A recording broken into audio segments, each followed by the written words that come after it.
Thank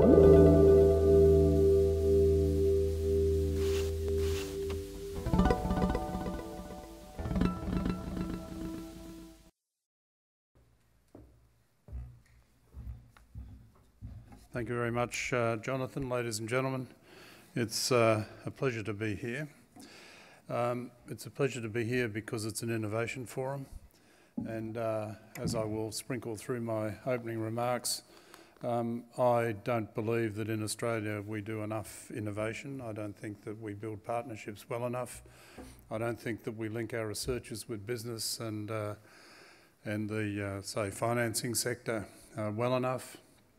And I think that we have a lot of work to do to position ourselves in a much better and more secure place when we look at the future, and indeed when we look at what other countries are doing, as I'm now paid to do, which is an enjoyable experience sometimes, not always, because it can be sometimes a bit depressing, because you realise how much is being done effectively in countries with very similar cultures to ours, but effectively bring together some of the groups that need to come together to change the way we do things in this country. It's difficult. It's difficult because it's a cultural change. Why is it that 4% of our companies in Australia link with higher education institutions, the researchers in higher education institutions, according to OECD figures, 4%?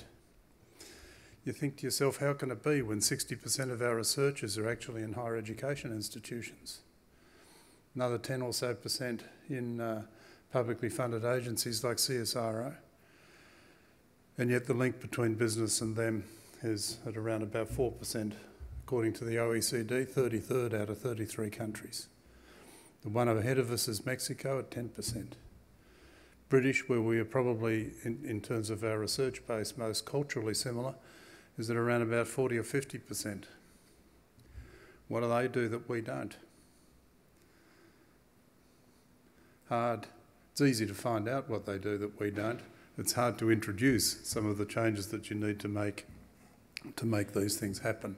And a forum like this is a good start because it does bring together the sorts of people from the groups that I mentioned, and sharing knowledge, sharing understanding, but also, of course, sharing the questions that we need to ask of ourselves. How do we do it better? How do we get better?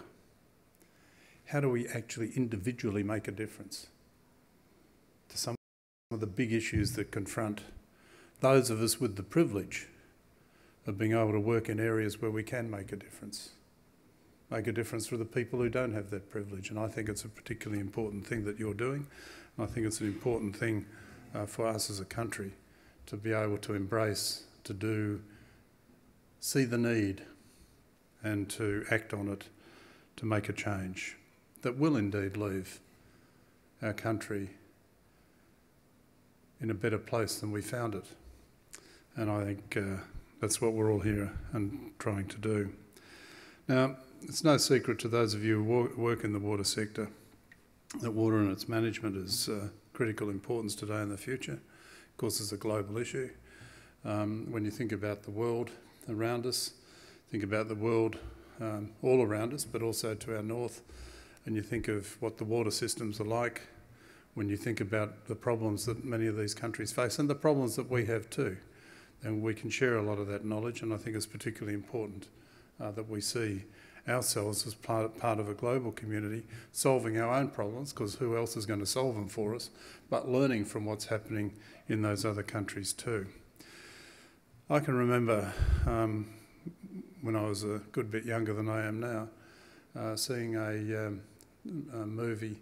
I forget the name of the movie. I remember the principal thrust of the movie. If not his name, I can't remember the cast, I can't remember the actors, I can't remember anything else. But the thing that stuck in my mind was that it was the political perturbations in the United States and Canada when there was a theory, a proposal to mine the water resources of northern Canada and pipe them to the US because they had drought and had been in drought for a decade or two, and their water resources, their own water resources, were drying up. And I guess the reason that I realised it was because of the political issues, because so much of our water has got across boundaries. national boundaries, international boundaries, so much of it. You think of the Mekong River, how many countries that flows through in order to get to the sea, and each one of them wants to put up a reservoir. So what happens to the estuary at the end of the river? All of those sort of things. So it's probably not too much of an exaggeration when you read some of these people who write in the astrology columns of the newspapers, but they're in the front end rather than the back, and they just say that the next war will be about water. It is a big global issue, and it's also a very local issue. New South Wales once had an environment minister, indeed he was the first environment minister in Australia, Jack Beale, who said, and I quote, "Australia is the lowest, flattest, hottest and driest continent on the earth, and we have to manage it accordingly." So he set a grand challenge for us, and as I will mention to you later, the use of soil and water are one of the 8, now 9, science and research priority areas that are being considered by the government, about to be considered by the government in 2 weeks' time. We are looking at that, and I'll talk about that in a moment. But the question for the moment is Australia ready to face its water challenge? Now, within Australia, attention is divided between managing existing water resources and seeking alternative water supplies to the already overexploited river systems. Groundwater largely is now supplying a rapidly growing share of the water Australia uses, and it's estimated to be about as much as a third. But groundwater, of course, is a bit like a fossil fuel. I mean, somewhere along the line, it will be a finite resource, especially if the country goes into drought, as much of Australia is and already is. The system that delivers rain to southwestern Australia during winter has moved towards the South Pole, and that results in Perth now relying on desalination and groundwater for 69% of its water needs. In many parts of Australia, combinations of drought and flood conditions have caused havoc with agriculture industry and even basic living conditions. It's clear that Australia needs a long-term strategic approach to this problem, and that long-term and strategic are the key words in what we have to do as we sail off into the future. Now, on a global scale, the World Health Organization estimates that over 1 billion people do not have access to a safe source of drinking water. And you've got to remember that's 1 out of 7 billion, and we are presently, globally, going to grow to 9 billion over the next 30 or so years. So how we're going to cope with that, how the planet will cope with that, is, as far as I can tell, entirely unknown. We're just going to take the view that, well, it's going to happen, and so we've got to adapt to it as it does happen. But I think it will become more acutely critical than that. So rising demand, a growing population, uncontrollable weather events mean that threats to both national and global water security will only increase in the future. But as a resource, as an asset, we cannot consider water in isolation. As an article published on World Water Day last year stated, and I quote, "Water and energy are intrinsically linked. We need energy production to access, supply and treat water, and we require water for the production of energy. Food production requires the availability of both, completing the most crucial resources interaction required for human growth." I think that captures it nicely. Historically, the water and energy sectors have been managed and regulated separately. And when you think about that, you think it might be a circumstance that defies logic when we consider their interdependency and the critical nature of the availability of both. So Australia's challenge, the challenges of managing Australia's water system are obviously diverse and intricate. And of course, these are challenges that some of you would be better placed to list than me, so I'm not going to try to list them all. But I do know that the challenges include things like animal habitat, soil salinity, bushfire and impact of drought. But chief among them, and high on the radar of policymakers right now, must be how best to share available water resources, how to reduce consumption of water and energy, and how to get access to alternative sources. Now, I would argue that addressing these challenges, as with most of the global challenges we face today, require 2 specific ingredients. The first one you'd expect me to say, evidence-based scientific solutions. No surprises there. And you might expect me to say the second one too, a strategic plan to realise them. Now, I'll come back to the strategic plan, but first to the role of science in addressing these global challenges. How is it involved? Well, Water is a divisive issue. Stakeholders in the Murray-Darling Basin have faced considerable difficulty in reaching consensus on the issues surrounding water use, environmental flows versus economic activity, understandably run through communities in 3 states.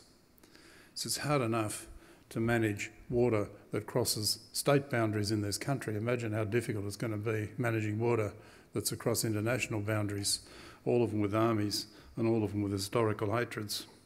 Oh, we might have those too, so that maybe makes a difference, but it's hard enough.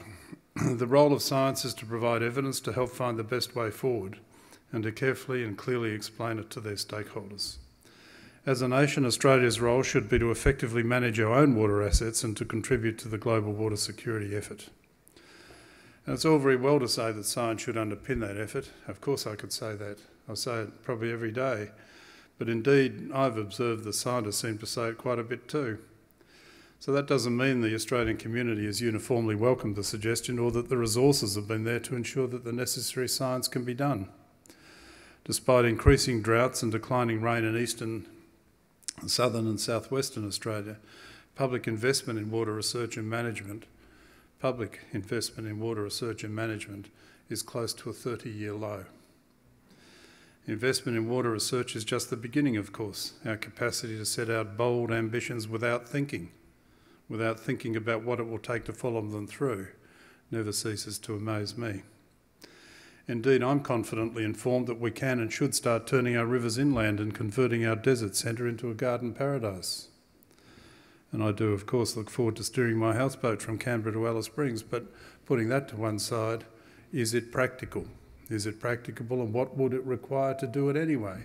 And what is the impact that is created by that or would be created by that? These need far-reaching, visionary people, but they also need evidence base and science. So, as the people, us, that the nation relies on to actually do these remarkable things, I'm sure you understand that ambition alone is not enough. Good science doesn't simply arise from an investment in a given research project. It's a long run, and we've got to take a long run at it, and we've got to make sure that we have the capability to do it, because why would we expect anybody else in the world to do it for us? They won't. They've got their own problems.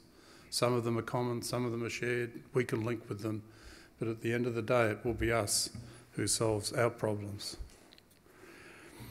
We don't get relevant and talented personnel the day when they receive an ARC grant, Research Council grant.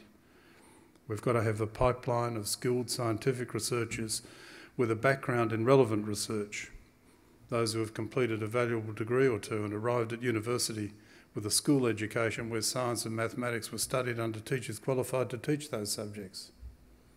Not something we do particularly well either. Not badly, but not particularly well.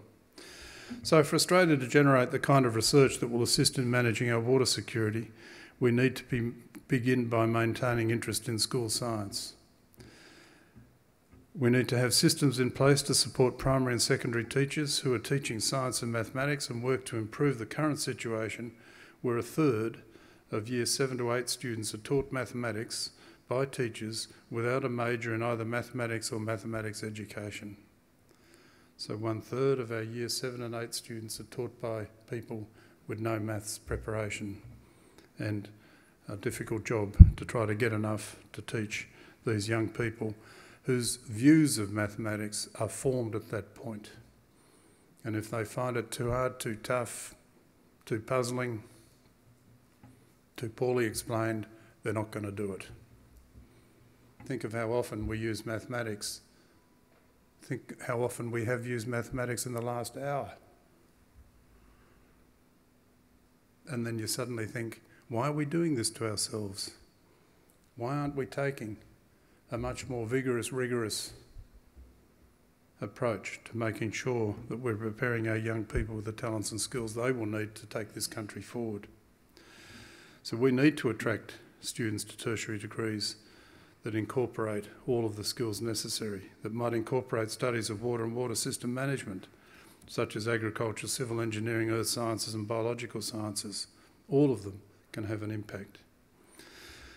But even though domestic student enrolments in the science fields, science, technology, engineering and maths, have increased over the last decade, generally the numbers of students completing degrees in these key fields of education have declined. Agriculture and related studies, the graduations are down 24% between 2000 and 2012 at the exact time we're talking about the need to increase agricultural productivity. 24% decline, to the point where now there are about half the number of graduates that there are jobs advertised. Market pull doesn't always work. Market failure, that we see. Biological science, completions have declined from around 3,000 to a bit over 2,000 over the same period, 10 years. So a 30-odd% decline. Earth sciences, completions have declined from a huge 253 to 171, about the same proportional decline over the same period. And that's partly because we're not offering the degrees that they find interesting and relevant to the workplace, relevant to what employers might need. Big gap in the way we design our educational programs, linking employers, their needs, not their immediate, you have to press this button to turn on the machine type need, but the concept, the understanding, the thinking that goes behind it all, and how the universities are preparing, and in turn we need to do that back into the schools as well. So we need to address those workforce issues, and we also need to be investing strategically in science for the long haul. We need to remember that somebody who started school this year will enter the workforce in about 2030. How do we prepare people for that unknown? We don't prepare them by teaching them the minute detail of what we need today, but we prepare them by opening their minds, by preparing them for the unpredictabilities of the future. And we build a workforce that's got talents and skills in certain areas, but at the same time a capacity to be agile and to be creative and to change as the circumstance changes. And we need the business community to be the same. And neither are. So there has to be change. Anyway, we've recommended to the government that we take a much more strategic approach to the investment in science. We set up 4 key planks, pillars in that strategy. One is innovation, of course. Without innovation, we will continue along an unhappy path, increasingly unhappy. We talked about education, because you can't do any of it without education. We've got to get our education systems right, better. They're okay. I'm not suggesting they're a disaster area, but we can get better. We talked about research, and research I'll come back to because we talk about priority areas for research, and international engagement, because at the end of the day, however good we are, we're relatively small. We produce about 3% of the world's research output. We've got to be clever enough to know which of the other 97% is useful to us and how to use it for our purposes. But we're relatively small. We've got to be seriously internationally engaged. And in amongst it all, we said that we should identify areas of strength and weakness and plan accordingly.